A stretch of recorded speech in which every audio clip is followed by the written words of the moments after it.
क्या आपको यह चीज पता है, सरकारी बैंक में अगर अधिकारी बनना चाहते हो तो बिल्कुल जरूरी नहीं है कि आपका एजुकेशन कॉमर्स बैकग्राउंड से हुआ। जी हां, बिल्कुल सही सुना आपने। सरकारी बैंक में अधिकारी बनने के लिए कॉमर्स बैकग्राउंड होना बिल्कुल भी जरूरी नहीं है।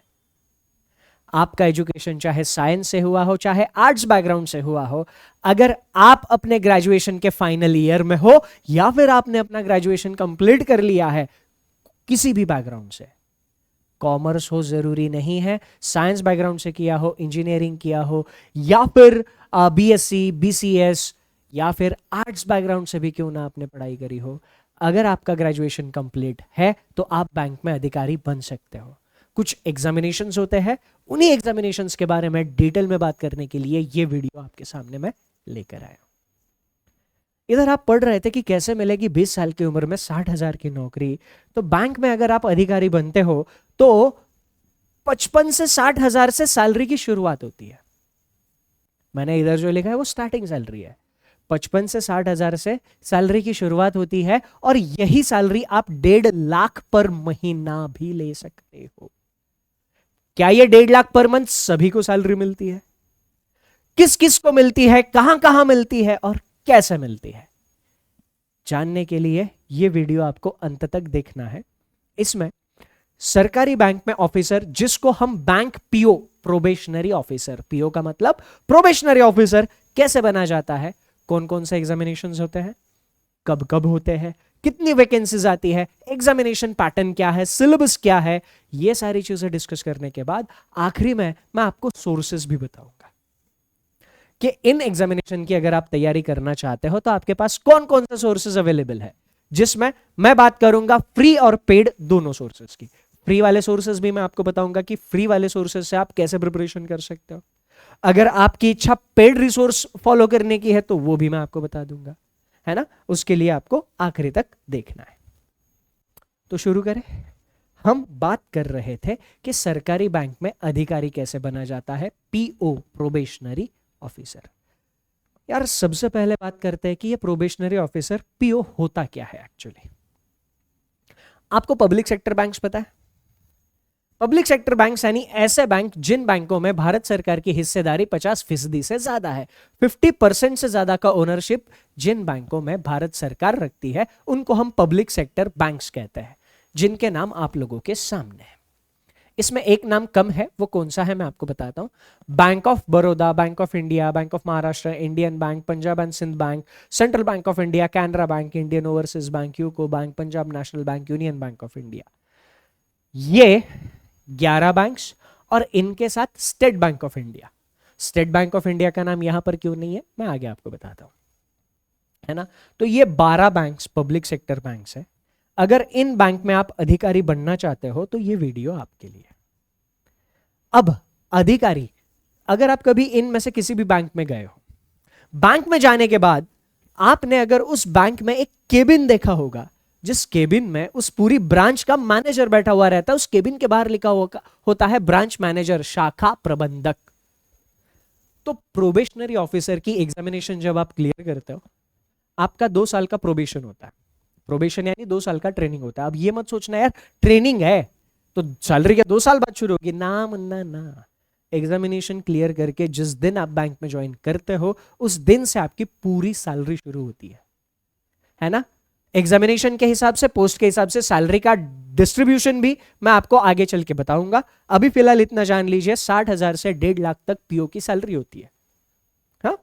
तो 2 साल में, इन 2 साल में आपको बैंक के हर एक डिपार्टमेंट का ट्रेनिंग दिया जाता है। बैंक का हर एक डिपार्टमेंट कैसे काम करता है, कैश डिपार्टमेंट कैसे काम करता है, लोन डिपार्टमेंट कैसे काम करता है, उसके अलावा बैंक में बैंक एश्योरेंस, बैंक में इंश्योरेंस वाली चीजें कैसे काम करती है। तो ये सारी चीजों की जानकारी आपको दी जाती है, ट्रेनिंग दी जाती है। क्यों यार, आगे चल के, हाँ, जब आप अपने करियर में एक एक्सपीरियंस ले चुके होंगे तो आपके ऊपर उस पूरी एक ब्रांच की जिम्मेदारी सौंपी जाती है। आपको उस ब्रांच का ब्रांच मैनेजर बनाया जाता है few years down the line.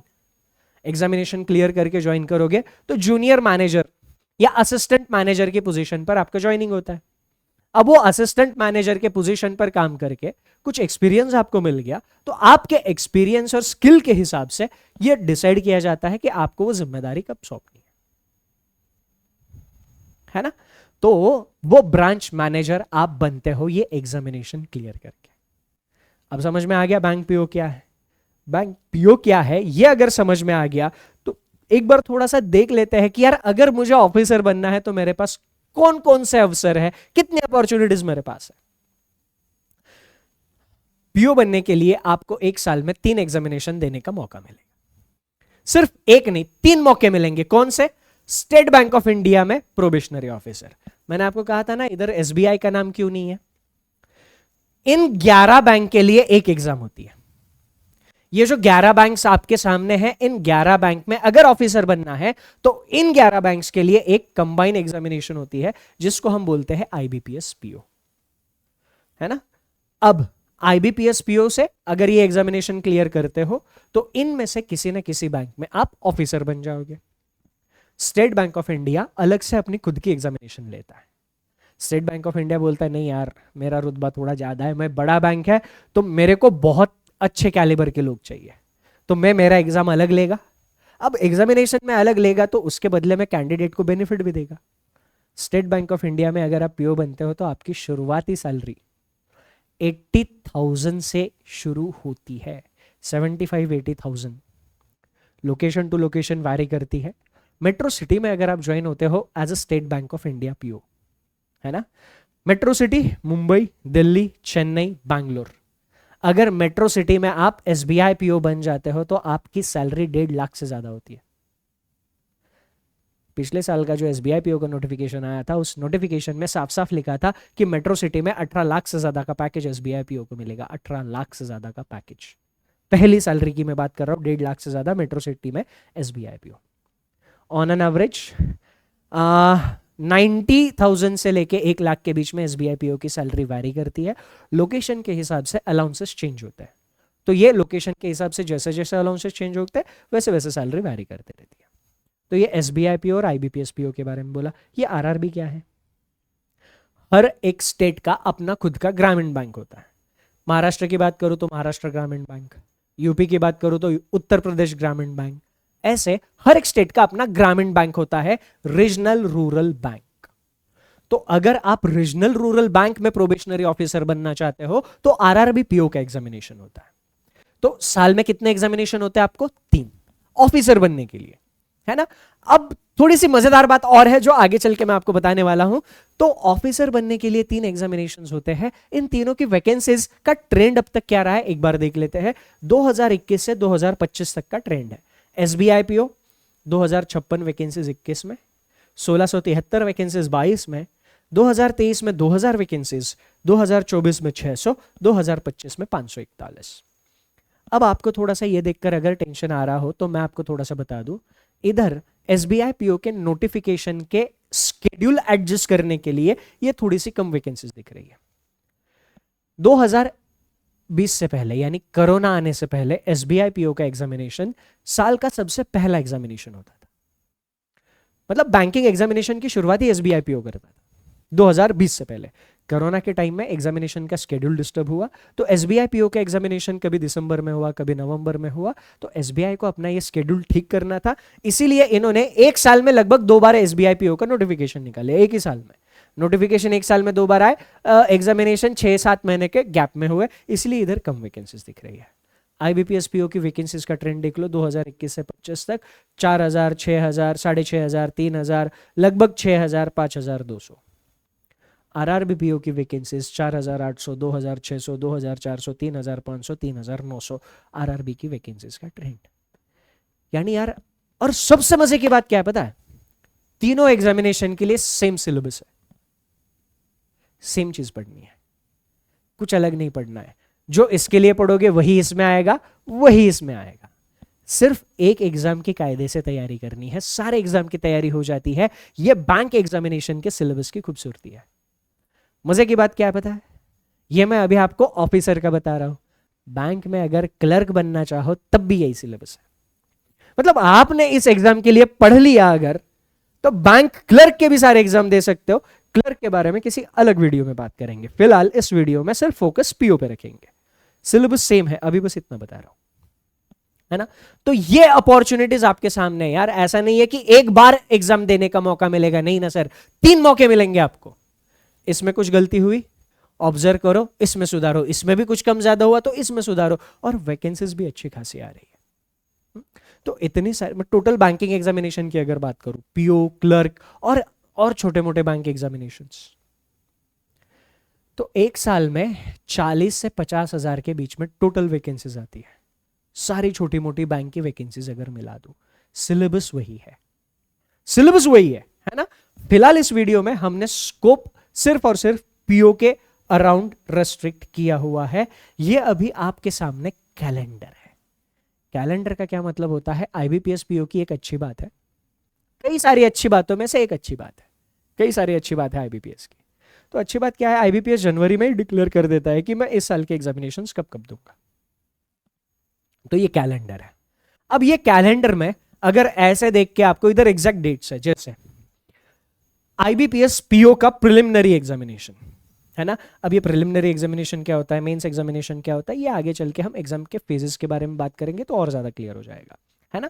पर ये फिलहाल अभी के लिए समझ लेना, आईबीपीएस पीओ का प्री एग्जाम 22-23 अगस्त को होगा। हाँ, उधर क्लर्क है, उधर फिलहाल अभी इस वीडियो में नहीं जाएंगे, उसके ऊपर अलग से वीडियो आएगा। आरआरबी पीओ का एग्जामिनेशन प्रिलिमिनरी जो है 21-22 नवंबर को होगा, उसका मेंस एग्जामिनेशन 20 दिसंबर को होगा, आईबीपीएस पीओ का एग्जामिनेशन 4 अक्टूबर को होगा। अब ऐसे अगर अच्छे से समझ में नहीं आ रहा है तो मैंने आपके लिए एक टाइमलाइन बना दी है। आज हम मार्च के आखिरी में खड़े हैं। अप्रैल का महीना जाने के बाद मई, ये मैंने मई से क्यों स्टार्ट किया है, क्योंकि मई के आखिरी मंथ में, मई के आखिरी वीक में नोटिफिकेशन आना शुरू होता है। हाँ, इधर जो भी आपको डेट दिख रही है उस डेट के यूजुअली 45 से 60 दिन पहले नोटिफिकेशन आता है, 1.5 से 2 महीने पहले नोटिफिकेशन आता है।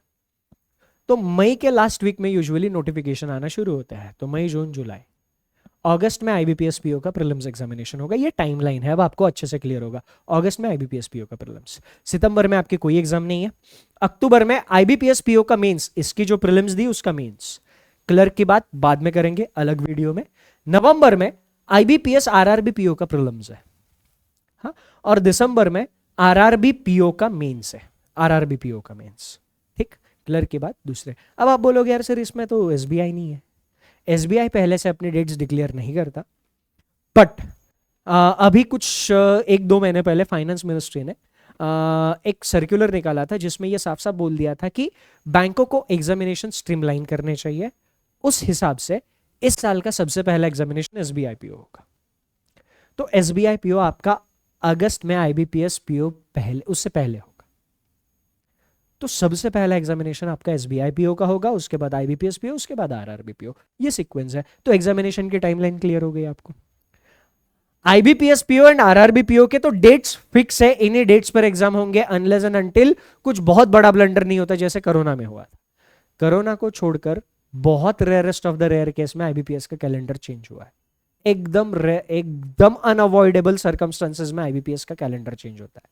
अदरवाइज आईबीपीएस का हिस्ट्री रहा है, जो डेट्स कैलेंडर में देता है मैक्सिमम एग्जामिनेशन उसी टाइम पर हो जाता है, ठीक।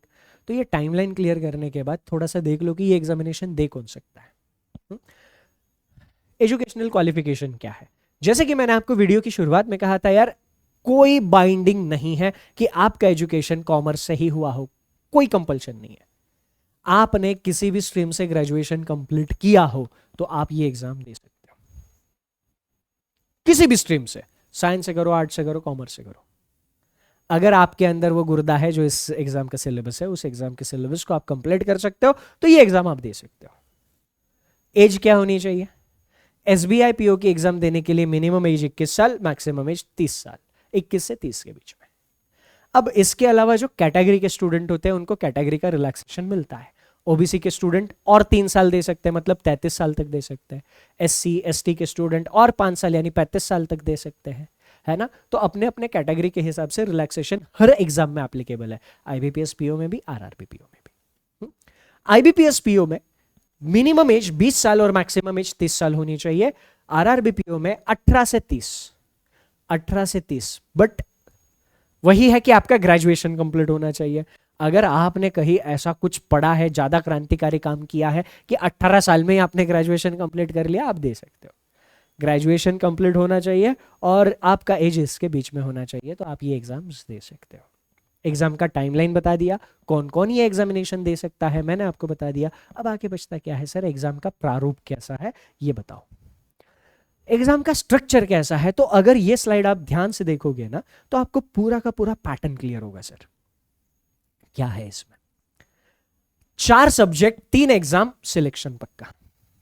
सब्जेक्ट 4 पढ़ने, कोई भी एग्जाम दो बैंक की, चाहे आप ऑफिसर की दो चाहे आप क्लर्क की दो। अगेन क्लर्क दूसरे वीडियो में डिटेल में सेपरेट बात करेंगे। ऑफिसर में 4 सब्जेक्ट, कौन से, quant, reasoning, English, general awareness, 4 subject. Quant, reasoning, English, general awareness, 4 subject हो गए। 3 एग्जाम, कौन से 3 एग्जाम, प्रीलिम्स, मेंस, इंटरव्यू। हाँ, अब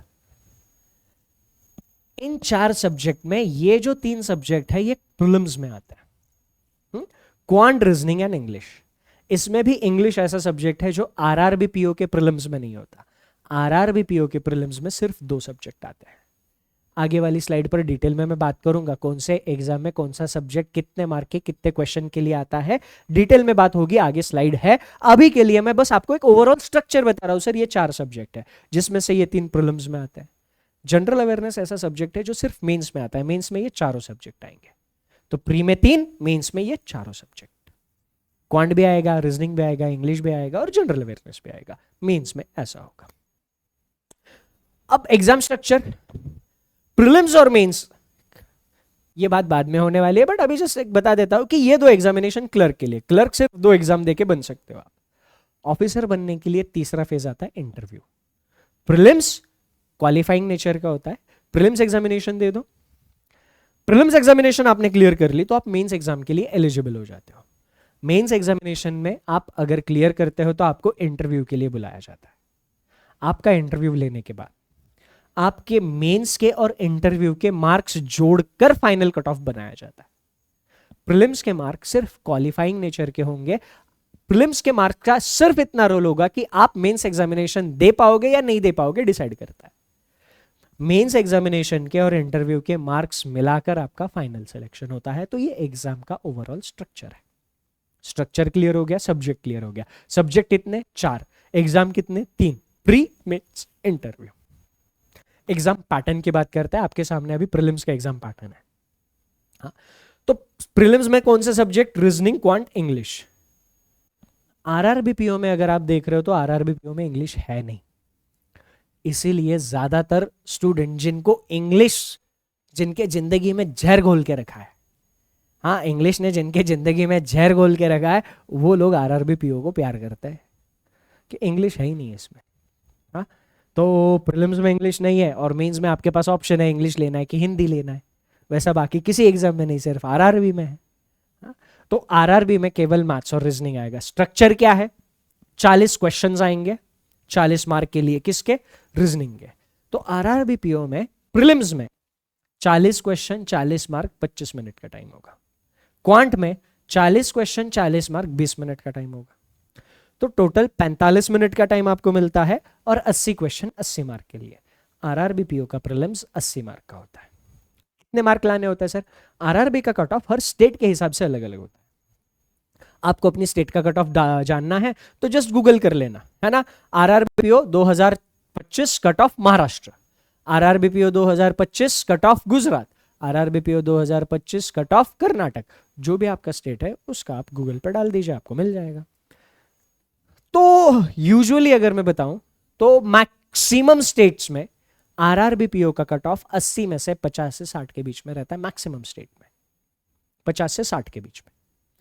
तो 80 में से 50 से 60 के बीच में अगर आप मार्क लाते हो तो आप मेंस दे सकते हो। ये मैं एक जनरलाइज चीज बता रहा हूं, है ना। कुछ कुछ स्टेट में 50 से भी कम है, कुछ स्टेट में 60 से भी ज्यादा है।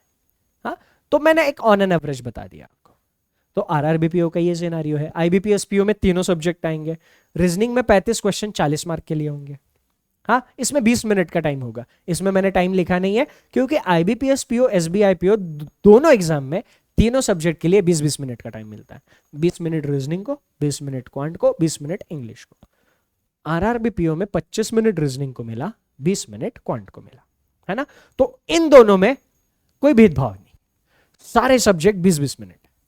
हाँ, तो 20 मिनट में रीजनिंग के 35 क्वेश्चन मिलेंगे 40 मार्क के लिए, क्वांट के 35 क्वेश्चन मिलेंगे 30 मार्क के लिए, इंग्लिश के 35 क्वेश्चन मिलेंगे 40 मार्क के लिए। 20 मिनट का टाइम, 20 मिनट इधर, 20 मिनट इधर, 20 मिनट इधर, 1 घंटे का paper, 100 question 100 mark. IBPS PO prelims का पैटर्न। एसबीआई पीओ प्रीलिम्स में क्या सिनेरियो होगा, रीजनिंग के 30 क्वेश्चन आएंगे 30 मार्क के लिए, क्वांट के 30 क्वेश्चन आएंगे 30 मार्क के लिए, इंग्लिश के भाई साहब 40 क्वेश्चन आएंगे 40 मार्क के लिए। 20 मिनट 20 मिनट 20 मिनट, 1 घंटे 100 क्वेश्चन 100 मार्क। तो ये प्रीलिम्स का पैटर्न हो गया। प्रीलिम्स एग्जामिनेशन आप इनकी अगर क्लियर करते हो तो आप इन्हीं की मेंस एग्जामिनेशन दे सकते हो। मेंस एग्जामिनेशन का पैटर्न आपके सामने मैं रखता हूं, ये है मेंस एग्जामिनेशन का पैटर्न। रीजनिंग, क्वांट, इंग्लिश, जीए, ये 4 सब्जेक्ट मेजरली मेंस एग्जाम में होते हैं। एसबीआई पीओ से स्टार्ट करता है। रीजनिंग में 40 question 60 marks, question 40 mark 60, time 50 minute. इधर टाइम कितना था सर, 30 मार्क के लिए 20 मिनट का टाइम था, इधर 60 मार्क के लिए 50 मिनट का टाइम हो गया। क्वेश्चन 40 ही है, इधर क्वेश्चन 30 थे, 30 क्वेश्चन के लिए 20 मिनट दे दिए, 10 ही क्वेश्चन बढ़ाए, टाइम बढ़ाया आधे घंटे से। क्यों, मेंस एग्जामिनेशन में लेवल बढ़ जाता है। बढ़े हुए लेवल की तैयारी कैसे करनी है आखिरी में बात करेंगे सर। प्रिपरेशन कैसे करना है, क्या स्ट्रेटेजी होनी चाहिए, क्या रिसोर्सेज है, मेरे हिसाब से मैं आपको आखिरी में बता दूंगा। तो ये रीजनिंग का पैटर्न है। क्वांट में एसबीआई पीओ में 30 क्वेश्चन 60 मार्क के लिए पूछे जाएंगे, टाइम दिया जाएगा 45 मिनट का। इंग्लिश में 40 क्वेश्चन 20 मार्क के लिए पूछे जाएंगे। इंग्लिश का वेटेज एसबीआई पीओ मेंस में सबसे कम है, सबसे कम। 20 मार्क्स 40 मिनट का टाइम दिया जाएगा, ठीक। जीए में 60 क्वेश्चन 60 मार्क और 45 मिनट का टाइम दिया जाएगा। 60 क्वेश्चन आएंगे, 60 मार्क और 45 मिनट का टाइम दिया जाएगा। कंप्यूटर आईबीपीएस पीओ और एसबीआई पीओ में नहीं पूछते। अगर आप नोटिफिकेशन देखते हो तो इन नोटिफिकेशन में लिखा हुआ होता है reasoning and computer aptitude. IBPS PO में भी लिखा होता है मेंस में reasoning and computer aptitude, SBI PO में भी लिखा रहता है reasoning and computer aptitude. But computer से कुछ क्वेश्चन आईबीपीएस और एसबीआई में दिखते ही नहीं है, पिछले 8-10 साल में दिखा ही नहीं, वो सिर्फ दिखते हैं आरआरबी में, है ना। तो आरआरबी के पैटर्न पर आने के बाद उसकी बात करेंगे। डिस्क्रिप्टिव, एसबीआई पीओ और आईबीपीएस पीओ में डिस्क्रिप्टिव होता है जो टाइप करना होता है। टेंशन लेना नहीं, छाती पीटना, अभी से मत शुरू करना, कैसे लिखेंगे यार, जिंदगी में कुछ उसको लव लेटर लिखने से अलावा कुछ लिखा ही नहीं, वो भी लिखा था हिंदी में। हाँ, तो अभी से टेंशन मत लेना, स्टेप बाय स्टेप अगर सारी चीज़ें प्रिपेयर करोगे तो सब हो जाता है। हाँ, बस आपके अंदर वो हौसला होना चाहिए कि मेरे को करना है। अगर आपके अंदर वो हौसला है तो आप कर लोगे, टेंशन मत लेना, है ना। कैसे करना, क्या करना, आपके पास दुनिया भर के रिसोर्सेज अवेलेबल है, दुनिया भर के रिसोर्सेज अवेलेबल है। बस आपके पास वो जिगरा है ना कि मेरे को करना है, तो रास्ता दिखाने वाले 100 लोग हैं। मैं मेरे खुद की बात नहीं कर रहा, बहुत लोग हैं। आपको रास्ता दिखाने वाले बहुत है, बस आपके अंदर हिम्मत होनी चाहिए दिखाए हुए रास्ते पे चलने की। हाँ, तो ये डिस्क्रिप्टिव आता है, टाइप करना होता है, ज्यादा डिफिकल्ट चीजें नहीं होती, प्रैक्टिस के साथ वो भी आ जाता है। 30 मिनट आधा घंटा दिया जाता है टाइप करने को, 50 मार्क होते हैं डिस्क्रिप्टिव के लिए। आईबीपीएस पीओ मेंस में रीजनिंग में 40 क्वेश्चन पूछे जाएंगे 60 मार्क के लिए, 50 मिनट का टाइम दिया जाएगा। क्वांट में 35 क्वेश्चन पूछे जाएंगे 50 मार्क के लिए, 45 मिनट का टाइम दिया जाएगा। इंग्लिश में 35 क्वेश्चन 40 मार्क 40 मिनट। जीए में 35 question 50 mark 25 minute. Computer IBPS PO में मेंस में नहीं आएगा। और डिस्क्रिप्टिव 25 ही मार्क का आएगा। एसबीआई पीओ में 50 था, इधर 25 मार्क 30 मिनट का टाइम दिया जाएगा। और आरआरबी पीओ का पैटर्न आपके सामने, 40 क्वेश्चन 50 मार्क 30 मिनट रीजनिंग में, 40 क्वेश्चन 50 मार्क 30 मिनट क्वांट में। इधर आपके पास ऑप्शन है। आरआरबी पीओ में आप इंग्लिश अगर नहीं देना चाहते मींस में तो हिंदी दे सकते हो, हिंदी का पेपर आपको मिलता है। सिर्फ आरआरबी पीओ में ये प्रोविजन है और किसी में नहीं। आरआरबी क्लर्क में भी मिलते हैं, बट क्योंकि हम क्लर्क की बात इसमें नहीं कर रहे, मैं आपको वो अभी नहीं बताऊंगा। ऑफिसर में सिर्फ और सिर्फ आरआरबी पीओ में ये प्रोविजन है जिसमें आप हिंदी चूज कर सकते हो। पैटर्न सेम रहेगा, 40 क्वेश्चन 40 मार्क 30 मिनट, चाहे इंग्लिश चूज करो चाहे हिंदी चूज करो, पैटर्न यही रहेगा। उसके बाद current general awareness 40 question 40 mark 15 minute. Computer सिर्फ आरआरबी पीओ में आता है, 40 क्वेश्चन 20 मार्क 15 मिनट। आरआरबीपीओ में डिस्क्रिप्टिव नहीं होता, टाइपिंग नहीं करना उधर, जो कुछ भी है ऑब्जेक्टिव, ये सारे ऑब्जेक्टिव पेपर होंगे, एमसीक्यू मल्टीपल चॉइस क्वेश्चंस। ठीक, तो ये मेंस का एग्जाम पैटर्न हो गया सर। प्री और मेंस का एग्जाम पैटर्न क्लियर हो गया। प्री क्लियर किया, मेंस दोगे। प्री के मार्क्स का रोल क्या, सिर्फ मेंस एग्जाम देने के लिए। मेंस एग्जामिनेशन में जितने भी मार्क आएंगे, अगर आपने मेंस क्वालिफाई किया तो आप इंटरव्यू दोगे। इंटरव्यू के मार्क्स और मेंस के मार्क मिलाकर फाइनल कट ऑफ लगेगी, और उसके बेसिस पे डिसाइड होगा आप बैंक में जाओगे या फिर से तैयारी करने आओगे, है ना। इस जर्नी में जिसने सिंसियरली सारी चीजें करी है वो आराम से कर लेगा। इसके बाद होता है इंटरव्यू। अब इंटरव्यू को लेकर कुछ लोग डरते, यार कैसे होगा, क्या होगा।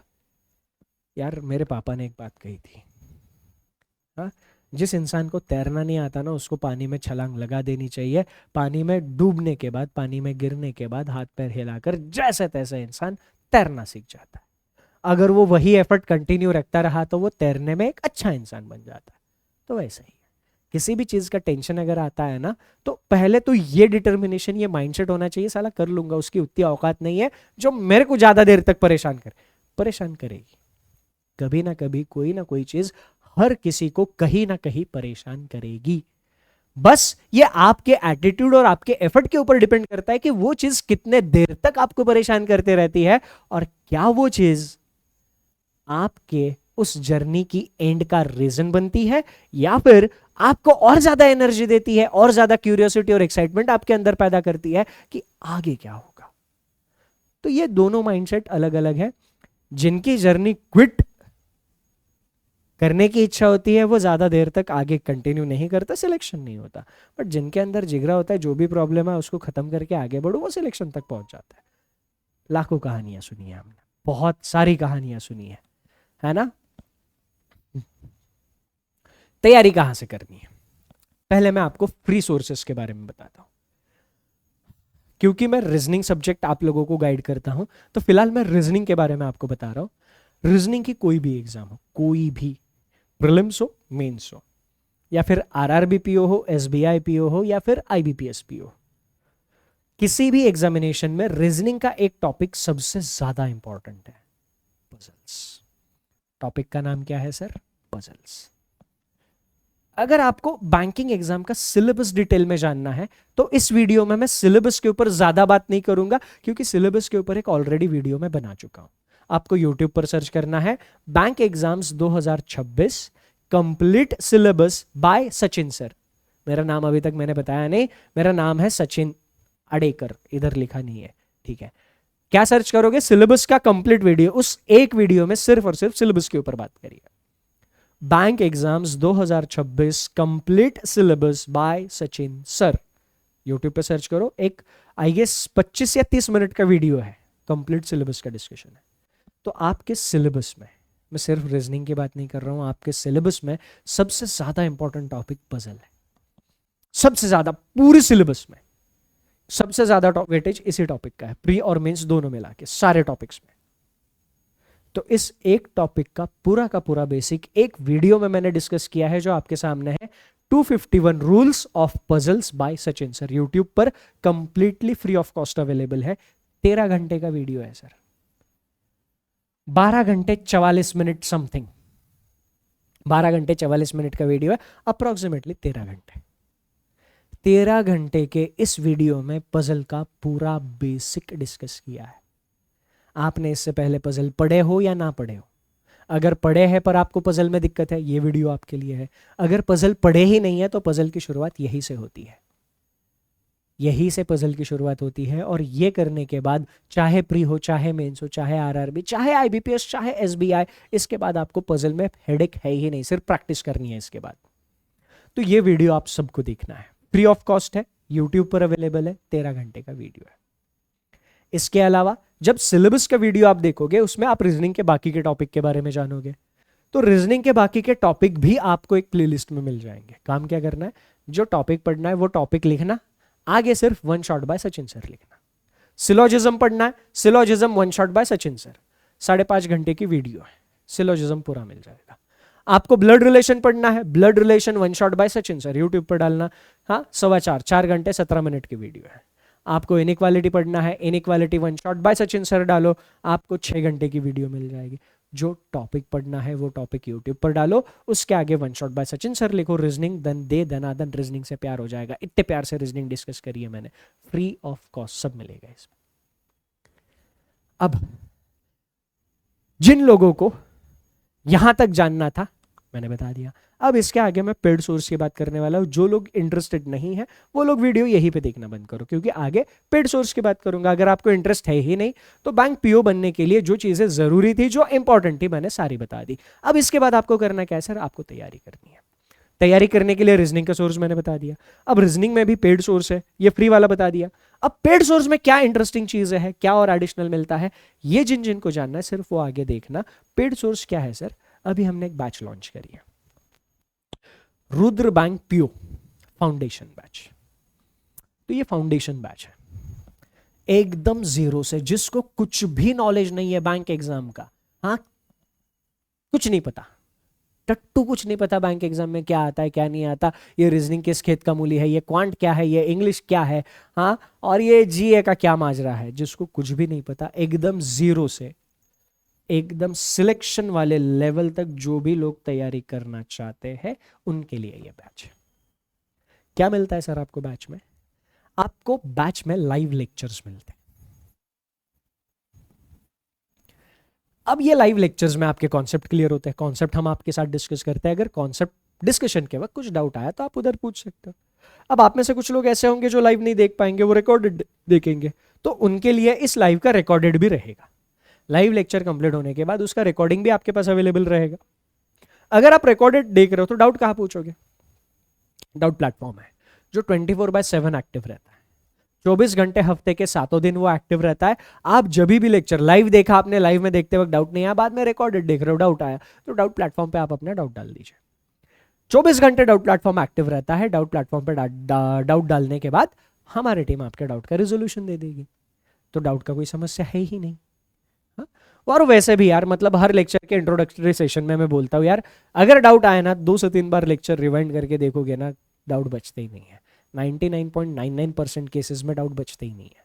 2 से 3 बार लेक्चर रिवाइंड करके देखना, फिर भी अगर कुछ डाउट आता है तो आप डाउट प्लेटफॉर्म पर डाल सकते हो, है ना। तो लाइव लेक्चर्स होते हैं, उसका रिकॉर्डेड वीडियो भी आपके पास रहता है। अब ये लेक्चर कंप्लीट होने के बाद आपको नोट्स मिलते हैं।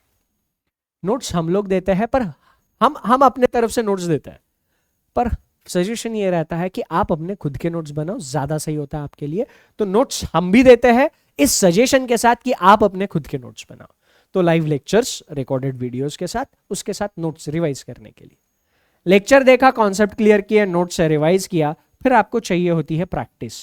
प्रैक्टिस के लिए आपको मिलता है डीपीपी, डेली प्रैक्टिस पेपर। जब चैप्टर कंप्लीट हो जाता है तो आपको उस पूरे चैप्टर के ऊपर एक डीपीपी दिया जाता है। उस डीपीपी में जो भी क्वेश्चंस है उन क्वेश्चन को सॉल्व करके आप चेक कर सकते हो कि यार जो भी मैंने क्लासेस में पढ़ा क्या वो मुझे याद है, क्या वो मैं उसको सही से इंप्लीमेंट कर पा रहा हूँ, क्या मुझे सही से क्वेश्चन का आंसर मिल रहा है। तो यहां तक आपकी सारी चीजें हो जाती है। इसके बाद आपको और बैच में क्या मिलता है सर, जैसे कि मैंने बताया 24/7 डाउट प्लेटफॉर्म है। तो ये डाउट के लिए आपको फैसिलिटी है। उसके अलावा आपको मॉक्स मिलते हैं, है ना। आपको मॉक्स मिलते हैं प्री और मेंस दोनों के, जहां से आप अपने आप को चेक कर सकते हो कि यार मैं एग्जाम के लिए रेडी हूं कि नहीं। तो ऐसे आपको सिलेक्शन के लिए जो जो चीजें चाहिए वो सारी चीजें Rudra bank PO foundation batch में है ना। इस बैच में मैं रीजनिंग पढ़ा रहा हूँ, सुमित सर क्वांट पढ़ा रहे हैं, सुष्मिता मैम जीएस और आंचल मैम इंग्लिश पढ़ा रही है। हाँ, तो ये बैच है। अगर आप चाहते हो कि यार मेरे पास सारे ही बैचेस का एक्सेस रहे, है ना, पीओ के भी रहे, क्लर्क के भी रहे, और फिर आगे जो क्रैश कोर्सेज आए उसका भी रहे, तो बैंक महापैक एक सब्सक्रिप्शन होता है। इस सब्सक्रिप्शन को ज्वाइन करने के बाद आप सारे बैचेस का एक्सेस कर सकते हो। तो ये पेड सोर्स है ना। अब पेड सोर्स हमारा बेस्ट है रे, हमारा ज्वाइन करो, ऐसा ना मैंने कभी बोला है और ना कभी बोलूंगा। पर एक बात ध्यान से सुनना, एक गलती क्या होती है एस्पिरेंट से, एक गलती होती है, मैं ये बिल्कुल भी नहीं बोल रहा कि सिर्फ और सिर्फ हमारा ही कोर्स ज्वाइन करो, मैं कभी नहीं बोला और ना ही बोलूंगा। हाँ, ये जरूर बोलता हूँ कि यार मजा आएगा, रीजनिंग पढ़ने में मजा आएगा, और ये भी बोलता हूँ यार अगर जो बता रहा हूँ वो फॉलो किया ना तो आपके प्रिपरेशन के जर्नी में रीजनिंग सब्जेक्ट नहीं प्यार बन जाता है। इतने प्यार से रीजनिंग डिस्कस करेंगे, है ना। ये यूट्यूब के फ्री लेक्चर देख के तो आपको पता चल जाएगा, है ना। तो उसके बारे में ज़्यादा नहीं बोलूंगा। पर एक गलती क्या होती है एस्पिरेंट से, यूजुअली एस्पिरेंट क्या करता है ना, उसको लगता है यार यूट्यूब पे अवेलेबल है, चल मैं कर लेता हूँ, पैसा बचाता हूँ। ऐसा नहीं कि यूट्यूब से पढ़कर सिलेक्शन नहीं होते, बहुतों ने लिए हैं। बहुत सारे स्टूडेंट्स हैं, हमारे अपने स्टूडेंट हैं, सक्सेस पार्टी में इनसे मिलना होता है, कॉल आते हैं, फोन पे बात करते हैं, मैसेजेस आते हैं, यूट्यूब से पढ़ के सिलेक्शन। पर जिनके पास वो मैच्योरिटी है ना सर, कि उसमें से कंटेंट सेग्रीगेट करो, क्योंकि आप यूट्यूब पर एक टॉपिक डालोगे, उसके नीचे आपको 50 सजेशंस आएंगे। अब आपके अंदर मोह होगा, मैं उसको भी करूँ, इसको भी करूँ, उसको भी करूँ, उसको भी करूँ। तो ये डिस्ट्रैक्शन से बचने के लिए सिर्फ जरूरी और काम की चीजें आप सेग्रीगेट कर पाते हो, उतनी मैच्योरिटी आपके पास है, तो बिंदास यूट्यूब से प्रिपेयर करिए। पर अगर आपको लगता है कि यार नहीं, मुझे इससे गड़बड़ हो सकती है, तो मैं क्या कह रहा हूं ना यार, अगर अगर अगर मुझे पता है ये अमाउंट कुछ कुछ लोगों के लिए बहुत ज़्यादा है, मुझे पता है कभी कभार ये अमाउंट भी बहुत भारी लगती है, मैं भी एक टाइम पे उस फेज में था। बट अगर ये अमाउंट बहुत ज़्यादा नहीं लग रही, तो मेरे हिसाब से एक बार आपको जिस किसी भी टीचर का समझ में आता है वहाँ से कोर्स कर लेना। क्योंकि क्या होता है ना, कुछ पैसे बचाने के चक्कर में हम टाइम खर्च कर देते हैं, है ना। आरआरबीपीओ में स्टार्टिंग सैलरी क्या है सर? सबसे कम सैलरी की अगर मैं बात करूँ तो 50-52 हज़ार सबसे कम सैलरी ऑफिसर की है। किसी भी ऑफिसर की सैलरी उससे ज़्यादा है, 50-55 हज़ार से ज़्यादा सबकी सैलरी है। तो मिनिमम सैलरी में 50 हज़ार मान लेता हूँ। अगर आपने सिलेक्शन में 1 साल देर कर ली तो 12 × 50, 12 × 50, 6 लाख। अगर 1 साल जल्दी सिलेक्शन ले लेते हो तो 1 साल भर में आप 6 लाख रुपए कमा लोगे सर। मैं कह रहा हूं कि मैं ये बिल्कुल भी नहीं कह रहा कि सिर्फ यही करो, आपको जो समझ में आता है वो फॉलो करो। जिसका एकदम अच्छे से समझ में आता है, जिसकी बातें दिल और दिमाग दोनों जगह ठाए करके घुस जाती है, आप उसको फॉलो करो। पर एक बार कोर्स जरूर करो अगर पॉसिबल है, नहीं तो मैच्योरिटी के साथ यूट्यूब के कंटेंट से भी सिलेक्शन हो जाएगा। इसके अलावा आपको ऑफिसर बनने में अगर कोई दिक्कत है, कोई डाउट, समस्या, परेशानी है, तो इस वीडियो के नीचे कमेंट कर देना, या तो मैं या फिर मेरी टीम आपके कमेंट का रिप्लाई करने की पूरी कोशिश करेंगे। That's it from my side in this short video. Thank you, take care, and सबसे important, enjoy your time. Bye bye.